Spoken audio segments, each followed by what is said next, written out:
ہاں حضرت، یہ نہ سمجھنا کہ تو ہی پلوان ہو، تسی پلوان نہیں ہو، کریم ہے۔ ہاں ہاں، کبھی کوئی سے وہم میں نہ پڑ جانا کہ میں بہت بڑا پہلوان ہوں، کوئی پہلوان نہیں ہے، وہ کریم ہے۔ ایک گناہ جے ماں پیو دیکھے دیوے دیس نکالا، لکھ گناہ پیا میرا مولا ویکھے پردے پاون والا۔ ہاں، ان بطش ربی کا لشدید، بے شک تیرے رب کی پکڑ بڑی سخت ہے، وہ کریم ہے حضرت، اس لیے تو چل پھر رہے ہیں حضرت۔ آپ فرماتے ہیں جب دوسرے دن بھی ٹالا نا تو بی بی صاحبہ تھوڑی غصے میں آ گئی، اور غصے میں آ کے کہتی ہیں حبیب اب جب کل جائیں گے نا تو جاتے کام نہ شروع کر دیجئے گا، پہلے اس سے 2 دن کی مزدوری لیجئے گا، اگر تو دے نا دے مزدوری وہ تو پھر کام شروع کریے گا، اگر نہ دے تو اس کا کام نہ کرنا، پھر کسی اور کا کرنا جا کے۔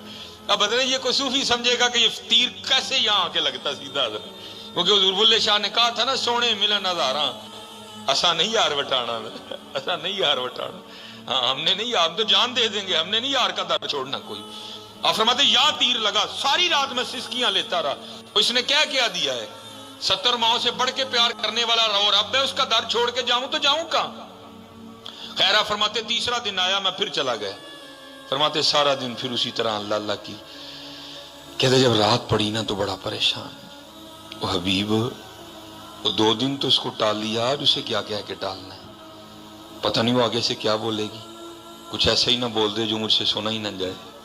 آپ فرماتے میں نے کہا گھر جاتے ہی نہیں، باہر ہی بیٹھ جاتے ہیں، جب آدھی رات ہو جائے گی نا سو جائے گی تو دیوار پھلانگ کے گھر چلا جاؤں گا۔ آپ فرماتے میں باہر بیٹھ کے نا پھر ذکر الہی میں مشغول ہو گیا۔ آپ فرماتے جب آدھی رات گزری نا تو میں گھر گیا، لیکن جب گھر گیا تو کیا دیکھتا ہوں، گھر کا سارا منظر بدلے، وقت آدھی رات کا ہے لیکن کیا گھر میں چولہا جل رہا ہے اور کچھ پکنے کی خوشبو آ رہی ہے۔ آپ فرماتے میں بڑا حیران ہوا، وہ اتنی رات کو فقیر کے گھر چولہا کیسے جل گیا؟ یا تو پھر دل میں خیال آیا گاؤں میں سے کسی کو میری غریبی پہ ترس آیا ہوگا، کوئی کچھ دے گیا ہوگا۔ خیر اب دیوار پھلانگنے کا تو سوال ہی نہیں اٹھتا تھا۔ اب فرماتے میں نے جا کے نا دروازہ کھٹکھٹایا، بیوی نے دروازہ کھولا، لیکن آپ فرماتے جب دروازہ کھولا تو کیا دیکھا، بڑی خوش ہے، کپڑے بھی اس نے نئے پہن رکھے ہیں۔ فرماتے میں بڑا حیران ہوا، اتنی خوش کیوں ہے، یہ نیا لباس کہاں سے خریدا اس نے؟ اب فرماتے سوال میں نے خود سے کیا لیکن جواب وہ دیتی ہے، کیا کہتی ہے، او حبیب کوئی آپ کس کی مزدوری کرتے رہے ہیں، آپ کا مالک تو واقعتاً بڑا کریم ہے، آپ کا مالک تو واقعتاً بڑا کریم ہے۔ اب فرماتے میں نے پوچھا کیوں، کیا ہوا؟ کہتی گھر آ کے خود ہی دیکھ لیں کیا ہوا۔ اب فرماتے جب اندر گیا تو جا کے کیا دیکھتا ہوں، جس چیز کی ضرورت تھی نا سب کام باہر لگا ہے۔ کہتی آپ تو کام کر رہے تھے نا، آج آپ نے زیادہ کام کیا ہے، آپ کا مالک کتنا کریم ہے، آپ کو اس نے نہیں کہا، یہ اس کے بندے آئے تھے، سارا کچھ وہ دے کے گئے ہیں، سارا کچھ وہ دے کے گئے ہیں۔ ہاں حضرت حبیب فرماتے جب میں نے اس کی کرم نوازی دیکھی تو میں رو پڑا۔ تو آپ فرماتے مجھے روتا دیکھ کر وہ کہتی ہے رو نا، خالی سامان ہی نہیں آیا، ساتھ پیغام بھی آیا ہے۔ تو حضرت حبیب کہتے ہیں میں نے پوچھا پیغام کیا آیا ہے؟ تو کہتی ہے پیغام یہ آیا ہے حبیب تو کام میں کمی نہ آنے دینا، مزدوری میں نہیں آنے دیں گے۔ ہائے ہائے، چلے ہو ہماری بے وفائی پر بھی وہ اتنا پیار کرتے ہیں، اگر ہم با وفا ہوتے تو کیا ہوتے، دل تو کیا چیز ہے ہم روحوں میں اترے ہوتے، تو نے چاہا ہی نہیں چاہنے والوں کی طرح۔ 2 منٹ رہ گئے ہیں میرے پاس، ایک اور سنا کے بس میں اجازت چاہوں گا حضرت، اور ہاتھ جوڑ کے عرض کروں گا بھائی او دینا متھا نہ لاؤ، دینا یاری لاؤ۔ دجلہ کے کنارے جو گھر بنا رکھے زبیدہ جب وہاں سے ٹھیک ہے جناب، وہ ہاں حضرت جی جو ہے نا وہ یاری لگائیں حضرت جی، پھر دیکھو تو صحیح رنگ کیا لگتا ہے۔ یہ حضرت عبداللہ بن زید رحمۃ اللہ تعالی علیہ، یہ حضرت جنید بغدادی رحمۃ اللہ تعالی علیہ کے دور کے بزرگ ہیں، نکاح نہیں کیا ساری زندگی، جذب کا غلبہ رہا، استغراق سکر کا غلبہ رہا، تو نکاح نہیں کیا ساری زندگی۔ تو ایک دن بڑھاپا آ گیا، ایک دن بیٹھے حدیث پاک پڑھ رہے تھے جس میں حضور نبی علیہ السلام نے ارشاد فرمایا، جس کا مفہوم ہے کہ جنت میں کوئی شخص بھی تنہا نہیں ہوگا، جو یہاں نکاح کی عمر کو پہنچا نہیں، پہلے انتقال ہو گیا، یا پہنچا نکاح کر نہیں سکا، تو اللہ جل شانہ جنت میں ان مسلمان مردوں اور عورتوں کا آپس میں نکاح کر دیں گے۔ اور کیونکہ جنت میں ہر جنتی شخص کی عمر 30 سال ہوگی، ٹھیک ہے جی.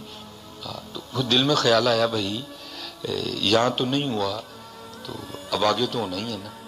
تو دل میں یہ خیال آیا پتہ نہیں جنت میں میری بیوی کون ہوگی. تو لکھا ہے کہ حضرت نے اللہ کے حضور دعا کی، یا اللہ یہاں تو تیری محبت میں گزر گئی، لیکن تیرے محبوب فرما رہے ہیں کہ جنت میں نکاح ہونا ہی ہونا ہے. تو یا اللہ مجھے اتنا تو بتا کہ جنت میں میری بیوی کون ہوگی، کون میری شریک ہوگی جنت میں. تو آپ فرماتے پہلی رات دعا کی تو دعا قبول نہیں ہوئی. فرماتے دوسری رات پھر کی، قبول نہیں ہوئی. تیسری رات جب کر کے سویا نا تو خواب میں کیا دیکھا، ایک سیاہ فام عورت ہے کالے رنگ کی، اور وہ خواب میں کہہ رہی ہے کہ میں میمونہ ولید ہوں اور میں بصرہ میں رہتی ہوں. بیدار ہوئے، آنکھ کھلی، وقت تہجد تھا، نماز تہجد ادا کی، نماز فجر پڑھی، سواری لے کے بصرہ چلے گئے. بصرہ والوں نے حضرت کا بڑا پرتپاک استقبال کیا. وہ ایک مرید کے گھر میں بیٹھے، لوگوں نے عرض کی حضور آج بغیر بتائے کس طرح آنا ہوا؟ تو آپ فرماتے ہیں یار یہ تو بتاؤ تمہارے بصرہ میں کوئی میمونہ رہتی ہے؟ لوگوں نے عرض کی حضور رہتی تو ہے، تو آپ نے کیا کرنا ہے؟ آپ نے فرمایا میں اسی سے تو ملنے آیا ہوں. لوگ حیران ہو کے کہنے لگے حضور آپ اس سے ملنے آئے ہیں؟ آپ فرماتے میں نے کہا کیوں، اس سے کوئی مل نہیں سکتا؟ حضور وہ تو دیوانی ہے، لوگ اسے پتھر مارتے ہیں.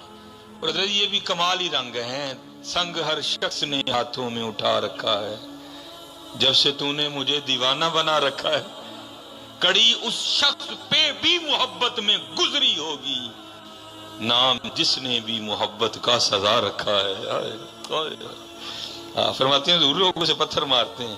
اور فرماتے میں نے پوچھا پتھر کیوں مارتے ہیں؟ حضور کام اس طرح کے کرتی ہے، کیا کرتی ہے؟ تو حضور اگر کوئی رو رہا ہے نا وہ اسے دیکھ کے مسکرانا شروع کر دیتی ہے، اگر کوئی مسکرا رہا ہے تو وہ اسے دیکھ کے رونا شروع کر دیتی ہے. لوگ پتھر مارتے ہیں اس کو، وہ دیوانی ہے، آپ نے اسے مل کے کیا کرنا ہے؟ اور حضور اس کی دیوانگی یہاں تک بڑی ہوئی ہے کہ اجرت پر وہ ہماری بکریاں چراتی ہے. آج بھی وہ ہماری بکریاں لے کے جنگل گئی ہے، اور ایسی دیوانی ہے بس جتنی ضرورت ہو نا اتنے رکھ لیتی ہے، باقی اللہ کے راستے میں صدقہ کر دیتی ہے. آپ آرام فرمائیں، عصر کے بعد لوٹ آئے گی. حضرت فرماتے ہیں میں نے کہا بھائی عصر کس نے دیکھی ہے، یہ بتاؤ جنگل میں کس سائیڈ پہ گئی ہے؟ عرض کی حضور نہ جاؤ، بڑا خوفناک جنگل جی، وحشی درندے بڑے جے، حشرات الارض بڑے نے، نہ جاؤ. حضرت فرماتے ہیں میں نے کہا نہیں، بتاؤ کس سمت گئی ہے؟ سمت بتائی گئی. آپ فرماتے میں جنگل میں چلا گیا.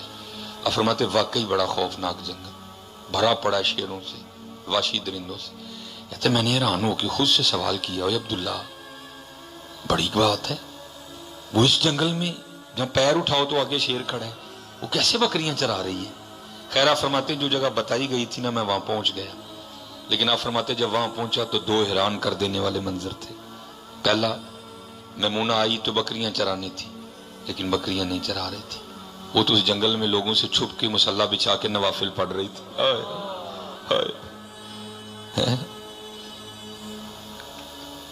اور دوسرا حیران کر دینے والا منظر یہ تھا کہ آپ فرماتے وہ تو نوافل پڑھ رہی تھی اور بکریاں کون چرا رہا تھا؟ آپ فرماتے دیکھا تو شیر بکریاں چرا رہے تھے. میں بڑا حیران ہوا، یہ فطرت کس طرح بدل گئی، یہ شیروں نے بکریاں کب سے چرانی شروع کر دی. آپ فرماتے بکریاں چر رہی ہیں، شیر ارد گرد پہرا دے رہے ہیں. اگر کوئی بکری باہر بھاگتی ہے نا تو شیر اسے پکڑ کے واپس لے آتا ہے، لیکن کہتا کچھ نہیں. آپ فرماتے میں حیران اور پریشان کھڑا ہوں، بھائی ہو کیا رہا ہے؟ کہتے مجھے نہیں پتا چلا کہ کب حضرت میمونہ نے نماز ختم کر دی، مجھے نہیں پتا چلا. اور مجھے مخاطب کر کے کہتی ہیں اوے عبداللہ وہ ملنے کا وعدہ تو جنت میں تھا، تو یہاں ہی آ گیا. ملنے کا وعدہ تو جنت میں تھا، تو یہاں ہی آ گیا.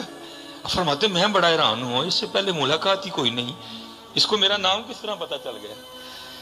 تو آپ فرماتے یہ سوال میں نے حضرت میمونہ سے کیا.